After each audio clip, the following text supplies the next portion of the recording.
Justin, I think we're on a, you know what? We're gonna go there. We're gonna go where? No, come on.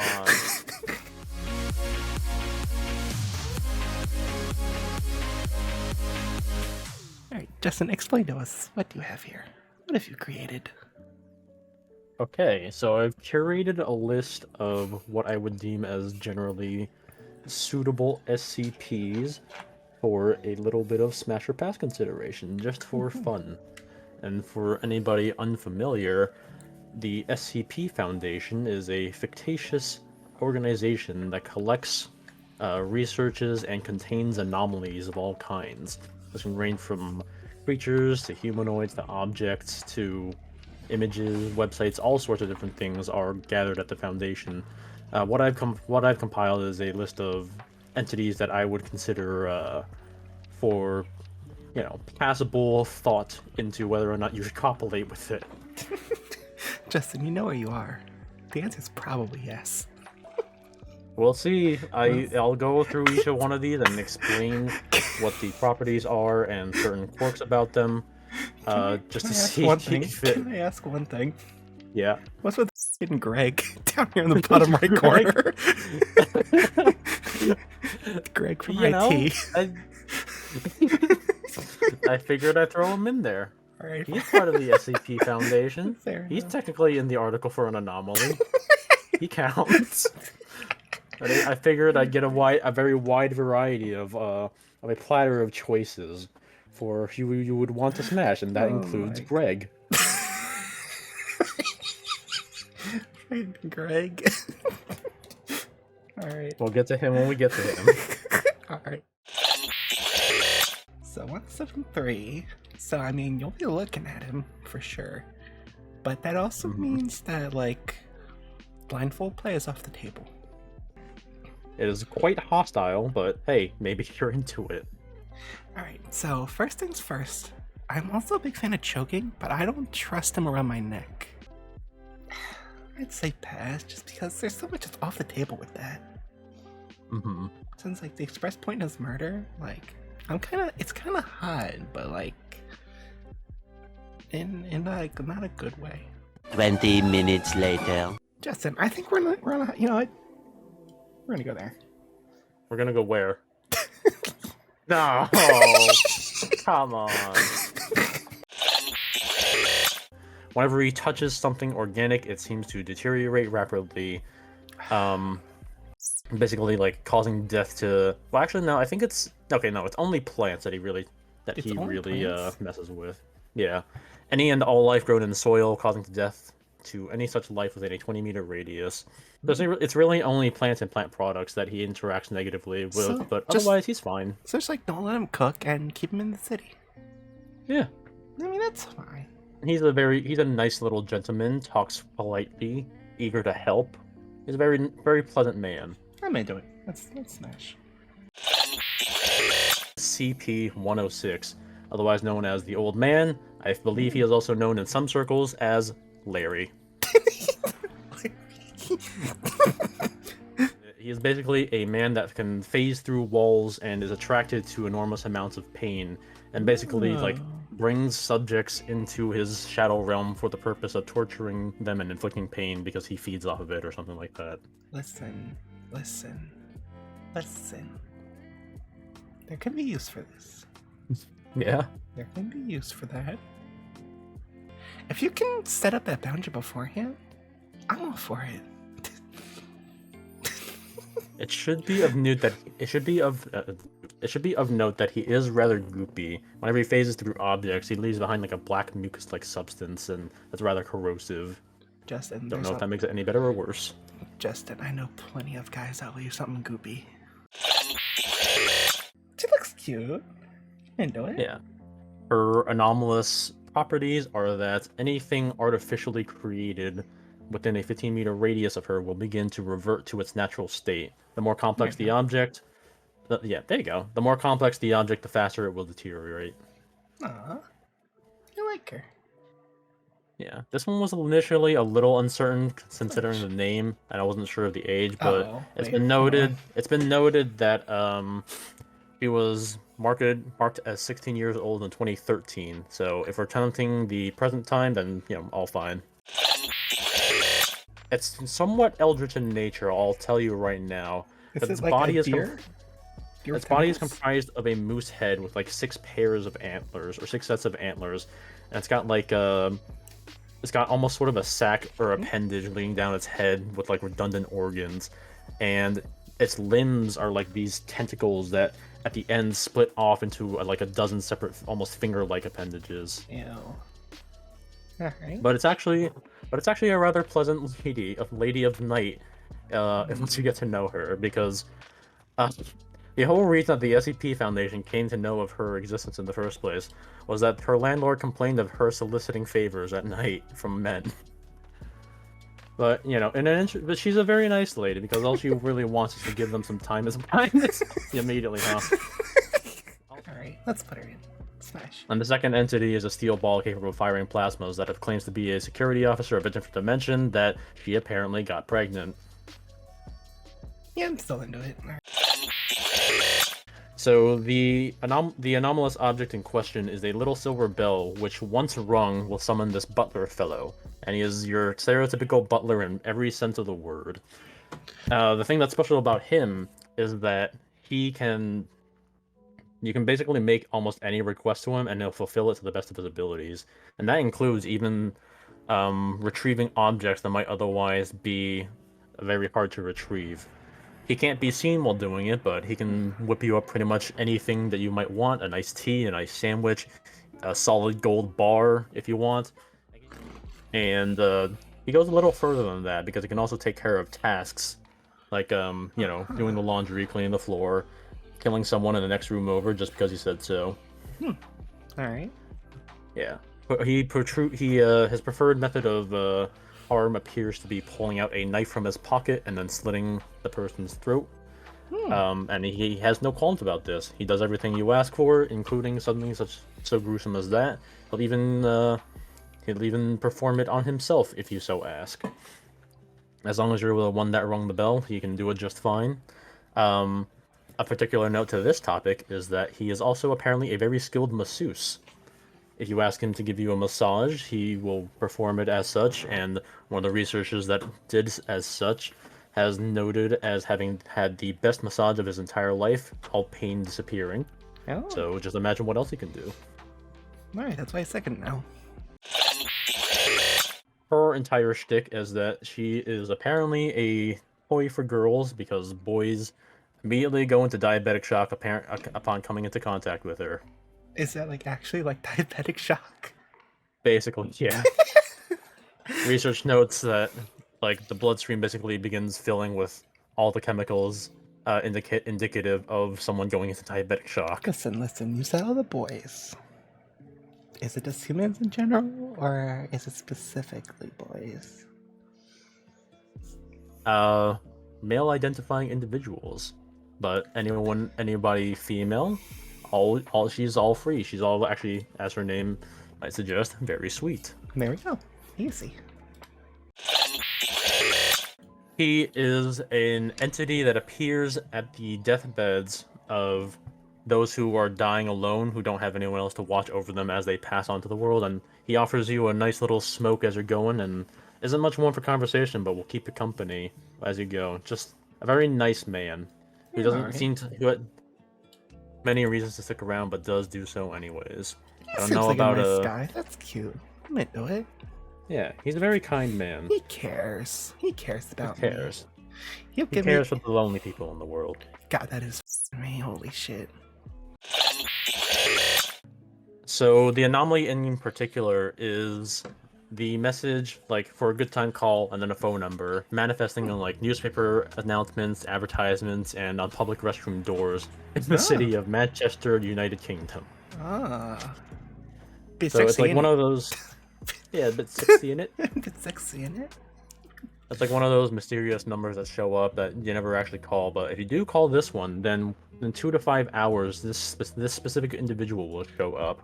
And who this is a tripedal digitigrade avian creature similar to a Eurasian eagle owl, possessing elongated caprine horns and leporine ears, standing 1.77 meters tall. Okay, He so about like possesses 5'8", Yeah. 5'9". He possesses 5 tentacle-like appendages of adjustable length located on her back, and each appendage is of a different color, red, pink, yellow, blue, and green, and safe for human consumption.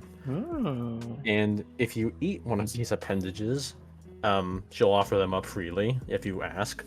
If you eat one of these appendages, it is known to fill you with serotonin and dopamine. God damn, I need that shit in my life now. Is there like a downside? Not really, no. Again, I think I'm not quite done explaining this one yet. This one requires a little bit more to go, but I believe she prefers women after a specific testing incident where a man screamed at her because of her appearance, and now she only manifests in a woman's bathrooms. Aww. She's a very sweet lady. She is very sweet. Aw, I like her. You have found Mr. Fish of the Dr. Wondertainment series. His gimmick is that he is a man with a fish for a head. Is that it? Is that it? Yes. There's nothing I'm wrong not with kidding. That's his whole thing. Not even he knows why the doctor made him that way. I love Mr. Fish. It's incredible. Mr. Fish. Oh my god, we'll put him up there. He needs love too. Gumiho just wants to eat your liver.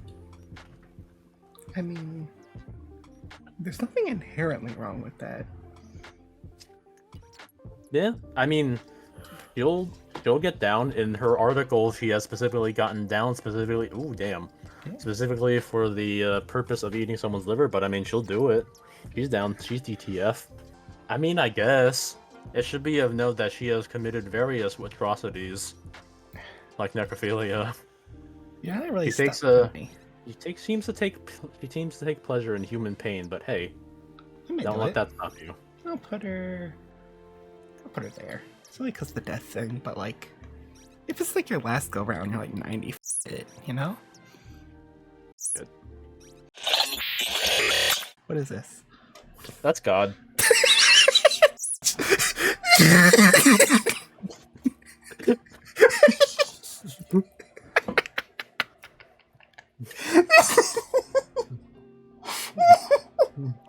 Excuse you, I don't see what's so funny. May I now please continue to explain the SCP-343 God?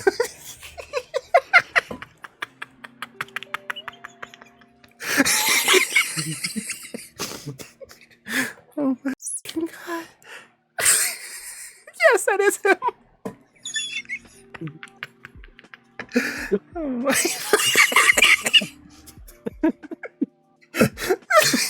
That one got you. Oh, yeah. Alright. Justin, explain God to me. You see, God is this real cool guy that you might like to talk to every now and again. Because when you're feeling down, he can get your spirits up. And sometimes all you need is a nice chat with big ol' G. Honestly, you're right. Put him at the top of the list. Put him there. That is essentially an adolescent Cthulhu creature. Stated themselves to be 200 years old and barely legal, but hey, you know, legal. Legal. And they are basically a very reluctant eldritch god who uncontrollably and accidentally continues to form cults around the world that attempt to break into their containment cell and perform disgusting rituals involving blood and sex, which they themselves do disapprove of, but they also can't stop it. They're literally just a guy. Except also Cthulhu. He's that guy. He's got tentacles. So he goes there. She is apparently she is a beneficiary to the humankind, as those that can observe her rely on her to point out rather large threats to mankind's existence. She'll use her arms to point in the specific direction of something that comes to threaten the Earth, and if there are more than two, then she can just simply form yet another hand. I mean, Her body is see anything wrong composed with it. of her body is composed of this black material covered in these gold runes or inscriptions of all kinds, and her form is otherwise normal, aside from the fact that she also has 34-kilometer long hair. I mean, I'm into it. Yeah, and she just floats up there in space all the time, keeping her face towards the Earth. I'll put her out there. She's a mommy type. That one is Abel. Oh. I wasn't kidding.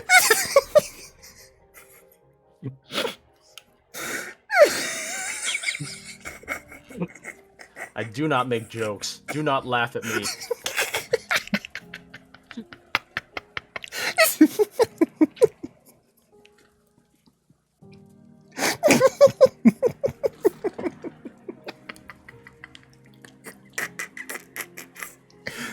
Oh my God.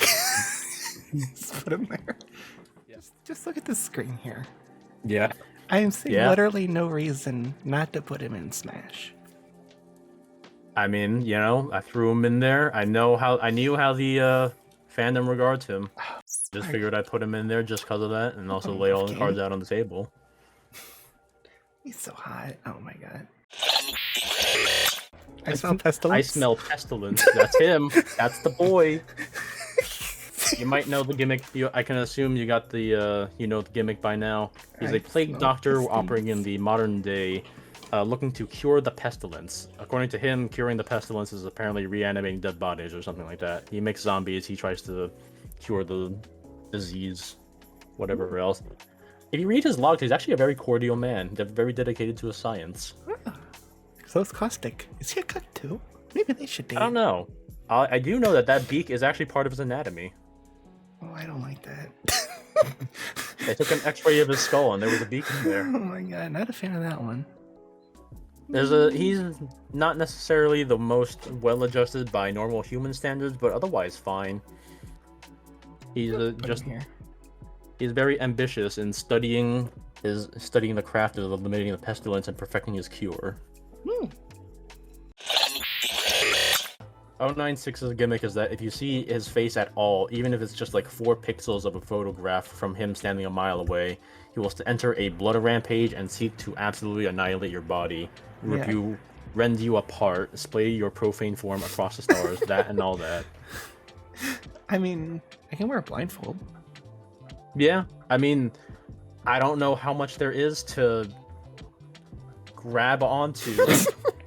I've done it with skinny chicks. As long as you don't see his face, he's perfectly fine. Oh yeah. I can just wear a blindfold. Just duct tape that on. She is a woman of European descent with blonde hair and blue eyes, and is otherwise a perfectly normal person. Her real anomalous effects are when she is in possession of this very specific camera. Whenever she takes a photo with that camera and she focuses on it, she can actually interact with the objects in that photo in real time. Ooh. She basically can open portals to places using that camera.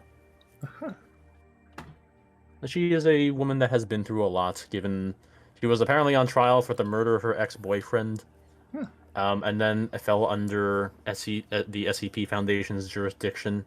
They even tried to send her on a couple missions.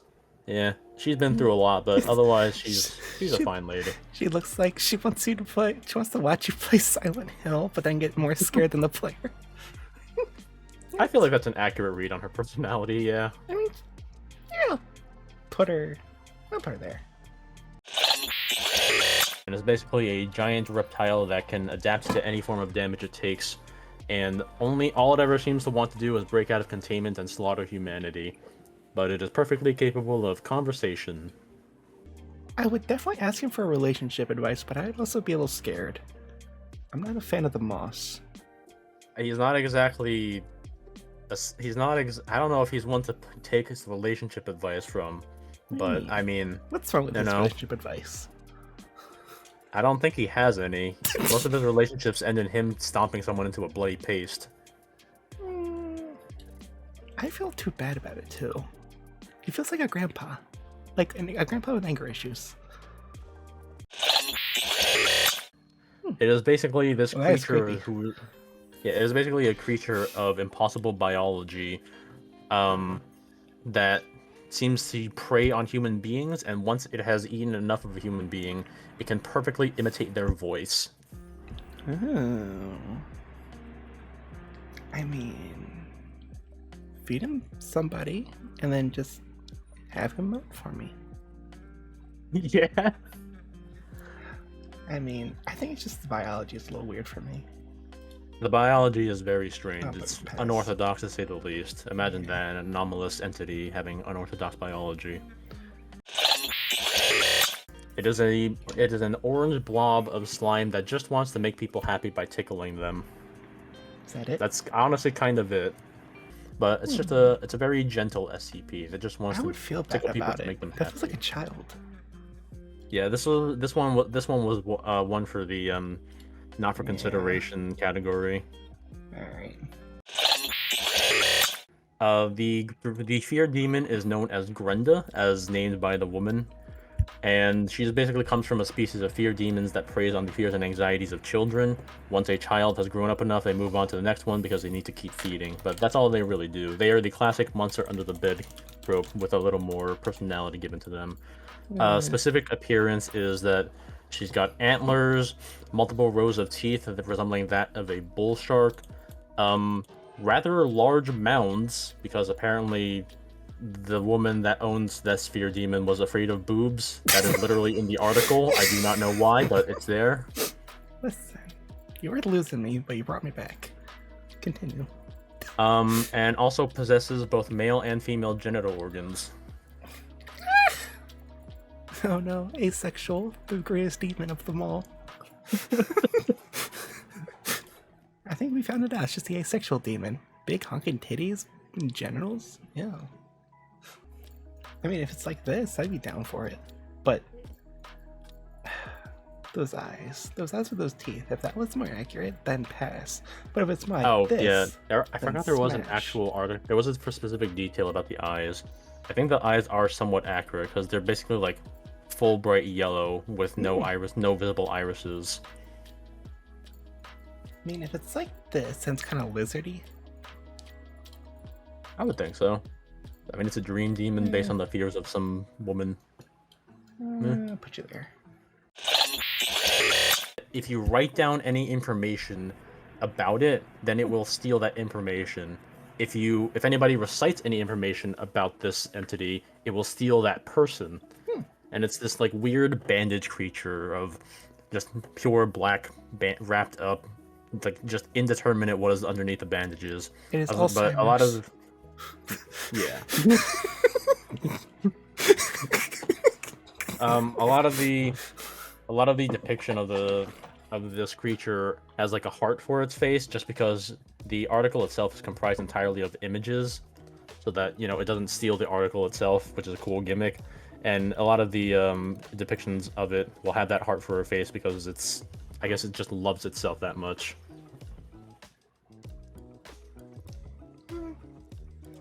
I mean, overall, yeah, Smash. Just don't make it angry. Her shape is regularly that of a human female. Most notably is that her limbs are disproportionately long and thin, and she has a slight bloat to the abdominal region. Her hair is covered with a rather strong oil that normal shampoo can't seem to remove. She's got like this green skin that seems to secrete this corrosive substance that digests organic matter into this black substance that she then absorbs through her skin for sustenance. Naturally, you lose me there. She doesn't understand language very well, but she is learning, and you can have a conversation with her. I'll pass, but she's top of pass because I want to be her friend. The only sort of anomalous thing about him is that he is essentially a probability sink. The entire story revolves around the fact that bad things keep happening to him. Yeah? Just because he is extremely unlucky. When he was young, he basically made a deal with the universe for him to be the universe's punching bag for all the bad things to happen to them, just so long as his mom doesn't die of cancer. So he's got a very good heart. And he's tried having relationships before that didn't necessarily end well, because unfortunately his bad luck can rub off on the people closest to him, so he's a little bit of a loner. But he might come off as a little abrasive, he might come off as a little bit of a loser, but he's got a good heart. Yeah. I mean, I would, but like I'd fear something bad would happen to him then. Like we're just feeling like his breaks or something. I'd feel bad about it. That is not an inaccurate assessment. I won't put him in not for consideration, but like at the top, I would feel really bad. Like I would, but I'd feel really bad. Technically, I think Mallow is the name of the application that shows up. It's basically this phone app that shows up. Oh god. It's this phone app that shows up on the App Store, and if you install it, you start noticing that this creature is like starts appearing in all the backgrounds of your photos, and then eventually it gets to a point where you start hallucinating it in the corners of your eyes and your peripherals, and then you can even see it in like reflections. There's nothing really malicious about it though. It tries to communicate, although it seems to be non-verbal, and just sort of hangs around. It might be a little creepy. Obviously, the internet did not think that way, but you know. It is just a creature that hangs around after you install a suspicious app. It is the hot single in your area after you got a virus from installing Kingdom 2. Kingdom 2. Alright. I mean, there's nothing inherently wrong with it. It's just a dog. Yeah. Yeah. The dog... Physically speaking, it is just like, it's basically like a, you know, all black furry Justin, wolf that just has like a it's a furry Cubone. Yeah, basically. I mean, I don't think it's so much as wearing a skull as much as it is that just sort of is its skull / face. But you know. I feel like it'd just be like my dog being there. He's just hanging out, one of the guys. I mean, it's you know, its body language, how it carries itself. It's a humanoid. I'll put it there. Alright. There's our list for the SCPs.